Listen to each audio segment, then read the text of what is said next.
Mr. Personality himself, Mr. Lloyd Price. Lloyd, welcome to the Weekend Groove. How you doing, brother? Thank you, Charles, and thank you for the Weekend Groove. I appreciate it. How you been doing? I am excellent, thank you. You been doing a little traveling? Yes, I have. Every now and then I do a few concerts internationally. I just came back from Italy, and I was down in Rye, England, doing a show. But other than that, I'm basically in America. You know, I do stuff in my food business and my publishing business. Tell us, how did you get started in the business, Lloyd? Believe it or not, I was a kid in New Orleans. I loved music. Louis Jordan was my king, and then Charles Brown and Amos Milburn and those guys. My mother had a sandwich shop, and people would put nickels in the jukebox, and you know how long ago that's been. Nickels. Nickels, yes. It's been a long time. And it was only a 10-player record player. The jukebox only had 10 sides. A and the B-side was 20 songs on the jukebox. I knew every one of them. They would put money in, and I would dance for them. You know, they'd throw money on the floor, I'd pick it up. And then when Billy Ward and the Dominoes did 60-Minute Man, we teenagers were beginning to start listening to really listen to music, because before that, you know, radio and music was an adult entertainment. Right. That was a luxury. Kids didn't have that. We had to listen to what they listened to. So we got our first black jockey on the air, one that we recognized. You know, we recognized because the only reason we knew he was black was because we could listen to his voice. Right. There was no other way to tell who was black or white on radio. And it was Funky Dokey Smith, Charles. He was from Laura, Mississippi. When he came on air, he came on for Maxwell House Coffee, instant coffee, just coming abroad in 1951. So he came on, he said, "Lord, Coffee. Eat your mother's homemade pies and drink Maxwell coffee." So, Lord, Miss Claudia, I heard that. I heard it. And that was the first song I attempted to write, and that's the song that started rock and roll. So is that one of your favorite songs? Well, yes, because what the significance it was in terms of the music. It created what we now know as music business. Before Lord and Miss Claudia, there never was a million-selling record until Lord and Miss Claudia. And that not only did it sell the first million copies, it integrated the universe with young teenagers, black, white, Oriental, Asian, whatever they were. The young kids started listening to music. Because music back then, the adults had the color barriers to it, but the kids loved it. That is correct. And the only time we heard radio, if there was a record player, and back that time we call them graphophones, if one of those was in the house, we couldn't listen to it until our parents said we could. We couldn't just walk to the radio and turn it on. However, WLAC in Nashville, Tennessee, you know, Randy Recordmark, at times we could hear him when there was no bad weather. Yeah, that's when you could tune those stations in real good with those O2 type radios. Yeah, right. Tell us something. How did Stagger Lee come to be? Because, man, the song sounds so cool at the beginning, but, man, it's kind of a little violent in the middle of it. Could you tell us how that came to be? Well, Charles, I'll tell you what happened. I was in special service in the Army, and I got tired of doing all those standards, cherry bacon, Abercrombie and White, tea for two for the field grade officers. So I had to come up with a mini play. Right. Stagger Lee was something. It wasn't Stagger Lee. They called it Shacker Lee. My father and his brothers, they would hum things on the guitar. And I kind of picked up some of it when I was a kid. But I thought about it big time when I was in career and wrote, "The night was clear and the moon was yellow. The leaves came tumbling down." That was to set it up for these two cats arguing about a crap game, you know, in the dark. So, and it was never supposed to be a record.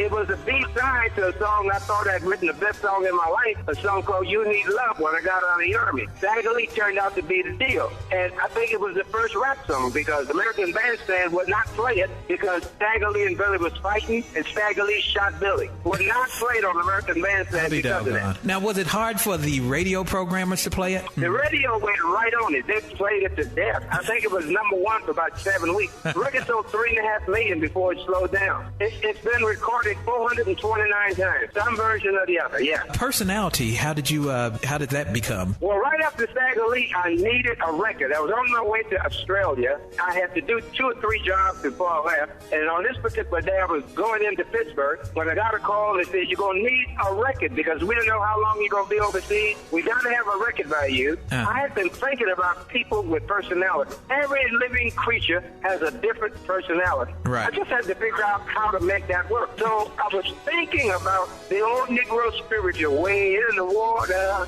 Oh, yeah. Way in the water, children. God's gonna trouble the water. Right. So that's where I got whoa, over and over. Because you've got deep personality. I connected too with God gonna trouble the water because you've got personality. And so that took 15 minutes. The song's been recorded in 17 different languages, Wow. 178 times by every big artist in the world that recorded that song. If you listen to the song, it's such a cool song, because a lot of people have a lot of different personalities. That's right. It's worldwide. Right. It is the number 15 most recognized melody in the world right now. Because it got that little bouncing ball. You know what I mean? Like, you may be too young to know about Mitch Miller. When he was on TV, he had a bouncing ball, and everybody sung with the ball. Yeah, sing along with Mitch. He, Tell us, how was it working at ABC Paramount? I was probably I was the first black artist up there doing what I did. The other black artist up there was Johnny Nash. Right. He was with Arthur Godfrey on TV show, and I was the non-compliant because Rosemary Clooney was up there, Steve Lawrence, and Edie May. When I gave them Just Because in 1957, the record hit the number, and that's the only deal I had with it. So when I went back up there, I made them start distribution. They had to distribute my product. That was a big move for them because I had 11, all total 15 hits while I was with them. So they kind of built this thing. I brought in Ray Charles, brought in B.B. King, brought in Curtis Mayfield and Impressions. All that was under my umbrella. They did really well, because by me being the first black artist, and they would ask me a lot, well, who you Big Brother bring up here now? Could you tell us about this new CD that you have? It's called I'm Feeling Good, doing Dance and Swing. Charles, I started working with a big band when I had Personality and Stagger Lee. I found out that the public want to hear, they go and buy a record. And in the studio, you got 30 people on the record. Right. You got 10 voices, a big band, strings, and all that stuff. Right. I figured that, if you're going to do something right, you got to do it. So when I make personal appearances, and still do, I bring exactly what I have on the record so people do not be disappointed. So with that concept, I went in the studio and started doing these standards because back early in the mid-70s, I switched over. I had Slide Hampton, Grover Washington, Frankie Dunlap, Charlie Persip, all the great players in my band, because Slide Hampton, the great trombonist, was my musical director, and of course, Jelansky was also one of my arrangers and musical directors. We figured if we give people a combination of different stuff, to give best example, it's a show like Yesterday, Today, and Tomorrow. We wanted to cover the whole spectrum of entertainment. I started doing jazz, and I did Misty with a waltz tempo, and started singers who sung ballads. I was showing them how they could swing those great songs. But that kind of stuff is the new album. I'm Feeling Good, Standards and Swing. It's one of those kind of albums where I took all these great standards, F Jive, Fly Me to the Moon, and stuff like that, and just put a little edge to them, put a little swing to them, so people can either listen to them or they could dance. And the album is doing very well. It's up on Amazon.com, and it's up on LloydPriceMusic.com. Go up and take a listen. I'm talking to folks out in Radio Land and see what you think. I just think that it's working well, and it's doing very well. Because I've listened to the album, and it's pretty good. It's pretty good. We've been playing some at the Weekend Groove, and a lot of people have been liking it. Well, I appreciate that, Charles. It's just sit down and have a cup of coffee and listen. Yeah. And all you got to do is sit there and touch your foot. It ain't going to make you James Brown, but... Yeah, we were talking about him earlier, and man, that was one man that had a heck of a band, huh? I was in Cairo. When he had Get on the Good Foot? Right. I was laid over there on an airplane, and I decided to go into town and just go to one of the hotels, and they had a disco. The music with the citron and all that stuff. And somebody played Get on the Good Foot. Man, I said, oh my God, what is this? Amazing. James Brown, he will definitely make you pat your foot. No question. And the thing about James Brown too, he never read music. It all came from the mind. Yeah, comes from the heart, Charles. That's the best place to get it from. Now, if you ever had been on the stage, I've heard, if he had, if he's seen you go off step, or if you didn't look sharp, he would throw his hands up. And how many other times did he throw his hands up? That what came out the paycheck. He would find you. That sounds like James. Yeah. He ran a tight ship. Yes, he did. I love James Brown, and I respect him because he took no nonsense. He was very serious about what he delivered to the public. Tell us, Lloyd. I like to ask the artist, what's in your CD player? Well, what's in my CD player? James Brown is one of them. And it's varied. I keep a lot of music in my truck. I got one of those SUVs, one of those changers, and I have a lot of room in it. And I keep a lot of good stuff. I'm like driving hip. Now I tell you who I thought was serious. Tupac. I thought Tupac was serious. Oh, yes, he was. Yes, he was. He definitely was. I thought he was. And Biggie. I like Biggie. I keep some Biggie stuff. Yeah. But I listen to the Young Act, and I like Chris Brown. Yeah, that's cool. And I like Kid from Chicago. Oh. Great writer. Mm-hmm. I Believe I Can Fly. R. Kelly? Yes, indeed. R. Kelly. Yeah. R. Kelly. Mm-hmm. Genius. Yeah. I think he's a genius. Anything that's great like that, I like it. And I like Earth, Wind and Fire. I just think there's such Earth, Wind and Fire and Sly Stone was so original. Right. Maurice White and their music, because I like the whole combination of things that works. Right. And to prove it, these kids they're grown men. They're still strong, still drawing big audiences. I like Lionel Richie. Right. I think Lionel can treat a ballad as well as anybody. So those would be some of my favorite, my real favorite. And I like a lot of country stuff. I just love the stories that country western artists tell. Right. So I have a whole, a whole genre of all different kinds of music. But to answer your question, I love Ray Charles. I thought Ray was such a genius. The great legends, Aretha. Right. These was no nonsense artists. Right. I mean, they really was on it. I like I like Carole King. Oh yes, Carole King. She is real good. Yeah, and all that Philadelphia International, Gamble and Huff. I just thought these guys was incredible. Oh man, I tell you, from '68 on up, all their stuff was real good. I mean, absolutely. It was true. And Teddy Pendergrass. I mean, this cat, he rung the bell.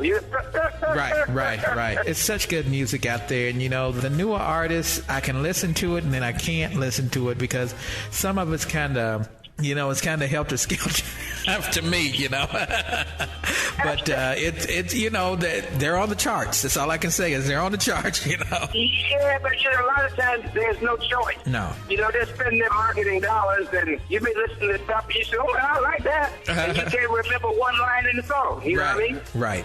It's not like these legends where you knew who they were because when you turn on the radio, they ID'd themselves. Today you can listen to a number one record, and you hear tomorrow, and you say, well, where did that come from? A lot of the products out there today, I'm just saying that's the way it is. But that's no real creativity. Right. But the artist that creates is the artist that makes it. If he make it, I don't think that you can just set your voice on top of a track and call that creation. You can't do but that. It's great marketing. The marketing guys, they got that down.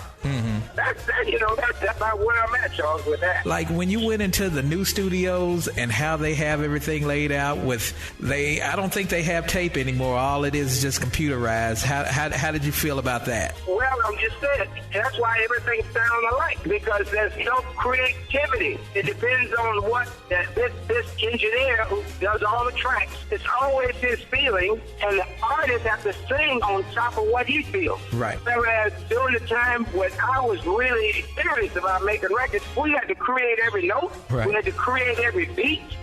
So you felt something. You could put something in the music other than singing on top of a rhythm track. Right. Electronically. And it's hard to make a bad note electronically because you just back up and erase it. A lot of times a bad note or a bad chord makes that song. Right. But if you don't have the ability to produce that, it just ain't going to happen. See what you're talking about. You can't take anything away from success.